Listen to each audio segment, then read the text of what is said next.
भारत की राजनीति में हमेशा से केंद्र में रही बेरोजगारी आज तक जस की तस बनी हुई है। देश की कई पार्टियों के मैनिफेस्टो में इसको कम करने को लेकर तमाम तरह की घोषणाएं भी की जाती हैं, लेकिन वोट बैंक की जातिगत और धार्मिक राजनीति के पीछे ये कहीं न कहीं काफी पीछे छूटती चली जाती है। किसी भी देश की आर्थिक स्थिति और बेकारी को परिभाषित करने वाली इस बेरोजगारी पर चर्चा इसलिए हो रही है क्योंकि भारत में एक बार फिर से अनएम्प्लॉयमेंट रेट बढ़कर पिछले 4 महीने के सबसे उच्च स्तर पर पहुंच गई है। देश की एक agency centre for monitoring Indian economy ने एक रिपोर्ट जारी की है जिसमें ये बताया गया है कि साल 2023 के पहले आर्थिक सत्र में शहर के लोग ग्रामीण क्षेत्रों के लोगों की अपेक्षा ज्यादा बेरोजगार हुए हैं। CMIE के ताजा आंकड़ों के मुताबिक अप्रैल में एशिया की तीसरी सबसे बड़ी अर्थव्यवस्था यानी भारत की बेरोजगारी दर 7.8% से बढ़कर 8.11% पर जा पहुंची है। 7.8% का यह आंकड़ा मार्च 2023 में था, जिस दौरान भारत को कोरोना से उभरे हुए महज 1 साल ही बीते थे। इस रिपोर्ट में सबसे चौंकाने वाली बात यह है कि अप्रैल 2023 के आंकड़ों में गांव की अपेक्षा शहर के लोग ज्यादा बेरोजगार हुए हैं।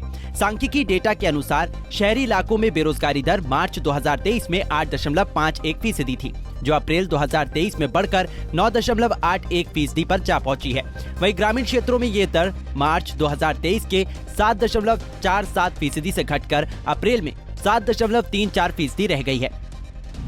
Centre for monitoring Indian economy का कहना है, देश में उपलब्ध नौकरियों की तुलना में अधिक लोग श्रम बल का हिस्सा बने रहे हैं।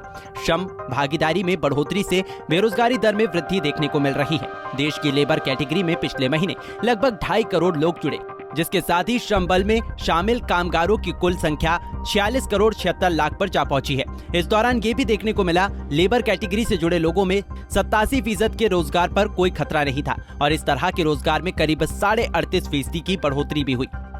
हाल ही में भारत की जनसंख्या पर जारी UN की रिपोर्ट पर चिंता जाहिर करते हुए CMIE के प्रमुख महेश व्यास का कहना है कि देश की बढ़ती आबादी के लिए पर्याप्त नौकरियों को पैदा करना मोदी सरकार के लिए एक महत्वपूर्ण चुनौती बनी रहेगी। Centre for monitoring Indian economy के ताजा आंकड़ों से पता चलता है कि शहरी क्षेत्रों की तुलना में ग्रामीण इलाकों में रोजगार के अधिक अवसर पैदा हुए। यहाँ तक कि ग्रामीण मजदूरों में शामिल होने वाले करीब 94.6% लोगों को रोजगार भी मिल चुका है। वहीं शहरी क्षेत्रों में केवल 54.8% लोगों के लिए ही रोजगार के अवसर पैदा हुए हैं। वहीं दूसरी तरफ भारत के इन आंकड़ों के अलावा एक डेटा ऐसा भी सामने आया है जिसमें इंडियन इकोनॉमी को लाभ मिलता हुआ दिखाया गया है। ये आंकड़े विश्व आर्थिक मंच का है, जिसमें कहा गया है कि वैश्विक अर्थव्यवस्था इस साल मंदी की चपेट में आ सकती है। हालांकि दुनिया भर में आपूर्ति व्यवस्था में हो रहे बदलाव की वजह भारत जैसे आर्थिक देशों को लाभ होगा।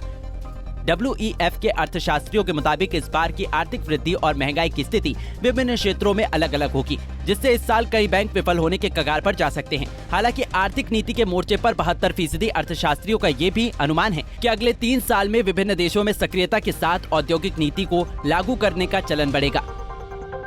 Bureau report, Punjab Kesari TV.